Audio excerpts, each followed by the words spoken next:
What if a place remembered everything? What if the forest itself could hold a grudge, long after the fire had died? Tonight, we're taking you into the heart of a place that should have never been reopened. A place where laughter once echoed between the trees, until screams took its place. Drop of Blood. This is Nightmare and Fear, your safe haven for the most disturbing true horror tales. And we're closing in on 1,000 brave souls who've joined this chilling journey. If you're still listening alone in the dark, go ahead and subscribe now. It's free. But the nightmares? Those will cost you your sleep. Now, let's go back to the fire. I still can't explain what happened at that camp. Not in any way that makes sense. But I've stopped trying to explain it.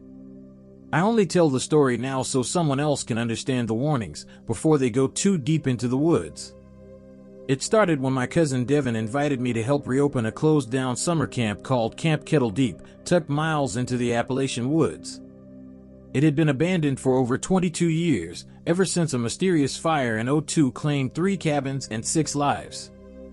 Devin had bought the land cheap from a shady real estate company, swearing to turn it into a retro summer retreat. His plan was to keep the old lodge, rebuild the burned cabins, and market it as a haunted camp experience. At the time, I thought it was genius. Now I know, it was a grave mistake. We arrived in late May, just the 2 of us and his friend Marla, who handled the logistics. The air was thick with pine and pollen, but there was something off about the silence. It wasn't peaceful. It was waiting. The burned area, marked off by moss-covered stakes, still smelled faintly like charred wood, despite the decades. I stepped into the perimeter and felt a sudden pressure in my ears, like I dipped underwater. When I told Devin, he brushed it off. Probably elevation change. Or just your imagination messing with you. That first night, we pitched tents near the old mess hall and made a small fire.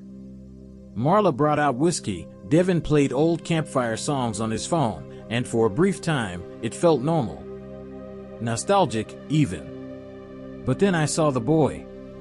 Standing just behind the trees, maybe 30 feet away, he was facing the wrong way.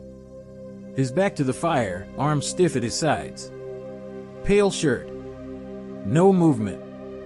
When I pointed him out, he was gone. Devin laughed. Marla said I'd probably seen a tree trunk. But I know what I saw. The image burned into my mind that night, and every night after. The next day, we started clearing the ruined cabins. That's when we found the scratched wood beneath the blackened floorboards.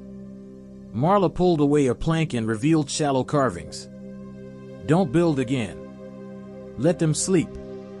Ashes scream. They're not gone. She thought it was graffiti from teens who snuck in. But later that afternoon, the same words showed up, carved into the bark of a pine that hadn't even been touched. That night, the air felt heavier. We didn't make a fire. The wind howled through the trees with something like words. And then came the smell. Burning meat. Not campfire. Not food. Flesh. Marla gagged and ran into the woods, thinking something was on fire. We searched until midnight. When she returned, she was shaking. I saw a face in the tree trunk. Eyes moving under the bark. Watching. 3 nights later, the real horror began. Devin, ever the skeptic, decided to sleep alone in the old lodge. Said he wanted to film some spooky ambience to market later. He never came out the next morning. When we went in to look for him, the inside of the lodge had changed. The air smelled old and metallic. And the walls, they weren't wood anymore. They were covered in soot handprints. Hundreds of them. From floor to ceiling. In the center of the room sat Devin's camera. Still recording. We played it back. He'd been speaking to the camera when he suddenly froze mid-sentence. A whisper, almost like an exhale, echoed in the background. Why build again? Then he turned to the wall and started crying. And then laughing. And then screaming. And then nothing. We ran. We didn't pack. We didn't speak. We just ran. For what felt like hours. But the woods didn't let us out. We kept coming back to the same clearing. No matter how far we ran, the campfire was still there, burning again, though we never lit it. At one point, I turned around and saw Devin, naked, standing in the fire, not burning. Smiling. Eyes hollow. You can't leave until someone else builds. The fire remembers. The next morning, we woke up miles from the camp. Somehow back at the entrance trailhead. My phone was fried. Marla wouldn't speak for 2 days. That was 6 months ago. Last week, I woke up with ash under my fingernails and a mark on my wrist I don't remember getting. A ring of soot, like a brand. And in the silence of my apartment, I can still hear the campfire crackling sometimes. Even when there's no flame. Whatever Camp Kettle Deep was, it's awake again. And I think it knows where I live.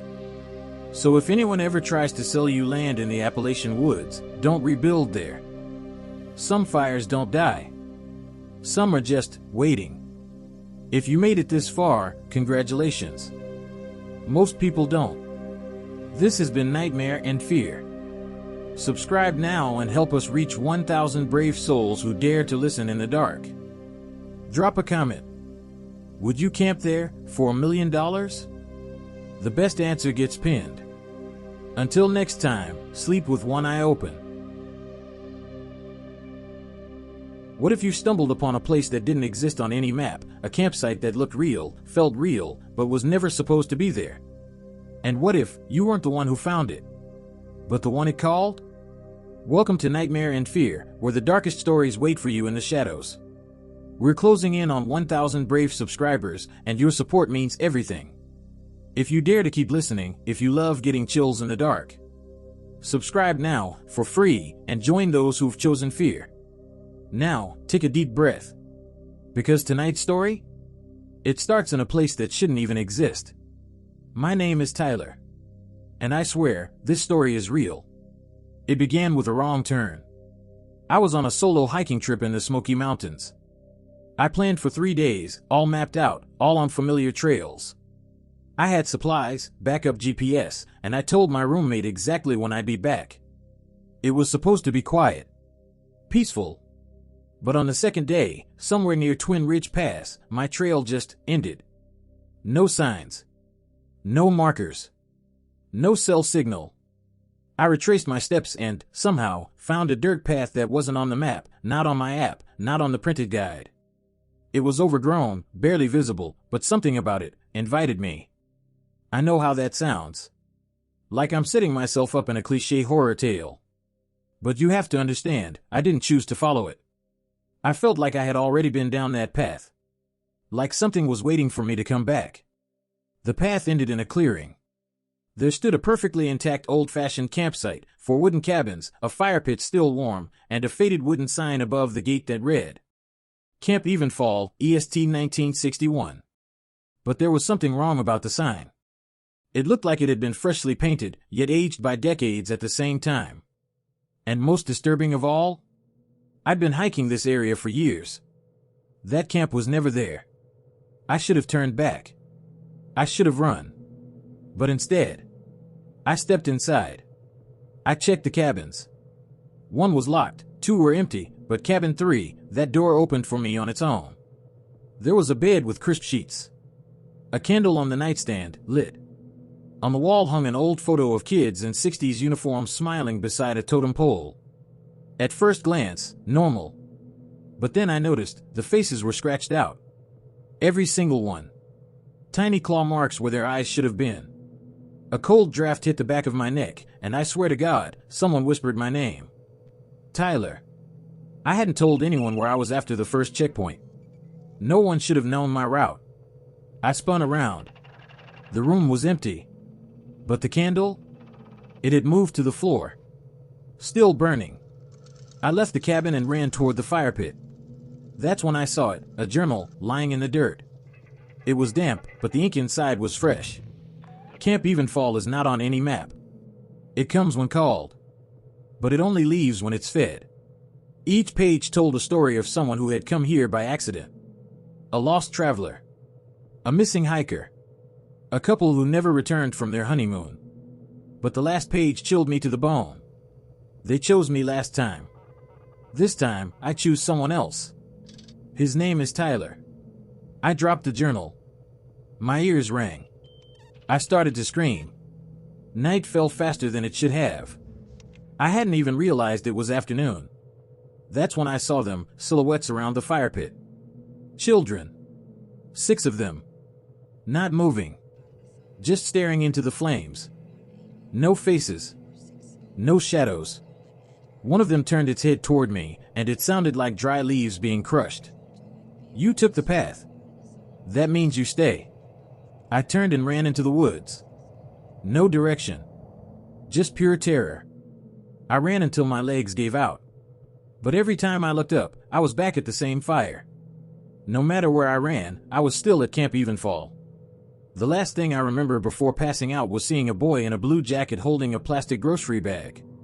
He walked past me, looked back, and said, "Don't worry. They'll let you leave if you give them something." When I woke up, the bag was beside me. Inside was a mirror. And taped to it was a note. "Put this in cabin 3. I don't know why I obeyed. I stumbled back to the camp, opened cabin 3, and hung the mirror on the nail above the bed. For a second, nothing happened. Then, I saw them. Dozens of faces. Screaming. Trapped inside the glass. Reaching. Scratching. And one of them was mine. I blacked out. When I woke up again, I was 3 miles outside the forest. My boots were burned. My skin smelled like smoke. My phone was melted. And the weirdest thing? There is no Camp Evenfall in any state record. Not in the Smokies. Not anywhere. But I've heard of others. Other camps that appear to lost hikers. Other clearings that don't stay on the map. They say these camps are hollow places, traps for souls who walk off the path. And once you go in, you never really leave. I still dream about the fire pit. About the children. And sometimes, I wake up with ash under my nails. If you see a path that isn't on your map, don't take it. No matter how familiar it feels. Some places remember you, and they're waiting. This has been Nightmare and Fear. If this story kept you on edge, help us reach our 1,000 subscriber milestone by hitting that button now.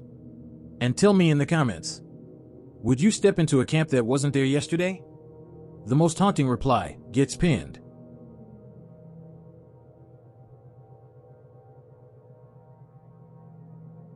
What happens when you lie to the forest? When you enter the woods with secrets, and the trees decide they want to hear the truth? Tonight's story isn't just terrifying, it's personal. A tale of guilt, shadows, and something ancient that waits beyond the pine line. This is Nightmare and Fear, the home of terrifying true horror stories. We're so close to 1,000 brave subscribers, and if you're hearing this right now, subscribe for free and become part of the growing family that feeds on fear. You listening in the dark? Yeah, I'm talking to you. Now settle in. Because this story isn't about what we saw. It's about what saw us. We didn't go there to camp. We went there to hide something. It was supposed to be simple. Bury the evidence, toss the gear, never speak about it again. There were 5 of us, me, Lucas, Jamie, Sierra, and Mark. Best friends since college. We'd done a lot of reckless things together, but nothing like what we did that night. We reached Pinefield State Park just before midnight. It was a remote part of the national forest, past the service gates, deep into trails that hadn't been maintained in years. The goal was to set up a fake camping weekend, then use the secluded area to dump the backpack. Not just any backpack. The backpack Jamie took from that old man's cabin. We didn't know he was home when we broke in. Didn't know he'd fall down those stairs. Didn't know he wouldn't get back up. Jamie swore he didn't mean it. But none of that mattered once we realized we had a dead body and a backpack full of something we shouldn't have taken. We didn't even open it until we reached the woods. Inside were old things. Ritual stuff. Carved stones. Bundles of burnt herbs. A small leather journal. And a wooden figurine about the size of a hand. It had no face. Just hollow eyes. Lucas tried to toss it into the fire right away. But Jamie grabbed his wrist. Don't burn it. We bury it. All of it. Sierra, the most spiritual among us, said it felt wrong. that something was watching. We laughed it off. But that night, we heard it. A low whistle coming from the forest. At first, we thought it was wind. Then we realized it was copying us. Whenever one of us laughed or said a word too loud, the whistle mimicked it, seconds later. We sat frozen for an hour. Mark grabbed the backpack and tried to burn it again. The fire died instantly. Not fizzled. Not sputtered. Snuffed. Just like a light switch had been flipped. We found the cabin on the second day. It wasn't supposed to be there. Pinefield Park had been abandoned for over 30 years. No structures remained. But in a clearing, covered in vines and rot, stood a one-room hunter's shack. Jamie went in first. The smell hit us like rotten iron. There were handprints on the inside walls. Dozens of them. All small. All childlike. In the far corner sat an old cot. On the mattress lay a second wooden figurine, identical to the one in the backpack. And behind it, scratched into the wood, were the words, "Return what you stole, or give something better." That night, Lucas was missing. We found his boots near the fire. His voice echoed from the trees, screaming one word over and over. "Liar! Liar! Liar!" Mark said we needed to leave, but Jamie refused. He opened the journal and began reading aloud. Ancient chants. Words in a language that cracked in his throat. The sky above us darkened, even though it was barely 5 p.m. Then the shadows moved. Shapes of children began circling us at the edge of the trees. They were tall, too tall for children, but they had no faces. Only mouths. All smiling. All whispering. "One of you lied. The woods want truth." That's when Jamie broke. He screamed that it wasn't an accident. Then he pushed the old man. Said he saw him wake up. Said he panicked. Said he thought if he got the journal, they could control it. We were stunned. We thought it was an accident. Jamie knelt down, sobbing, and placed the figurine in the fire. This time, the flames roared to life. For a second, everything stopped. Then we heard Lucas screaming again. But it wasn't from the woods. It was from beneath the ground. The dirt beneath Jamie cracked. Roots burst upward and wrapped around his legs, pulling him in. He screamed for help. We didn't move. We watched as the ground swallowed him whole, the fire roaring higher with every scream. And then, silence. The figurine lay beside the fire. This time, it had a face. Jamie's face. We didn't speak a word as we packed. Sierra carved a symbol into the trees, something from the journal. Said it was a protection mark. I haven't seen Mark or Sierra since. No texts. No calls. Their socials are all gone. And me? Every time I walk past trees now, I hear that whistle again. Low. Mimicking. Echoing. I still have the figurine. I tried to toss it, but it always finds its way back. Because I didn't tell the truth either. I helped Jamie push him. The forest knows.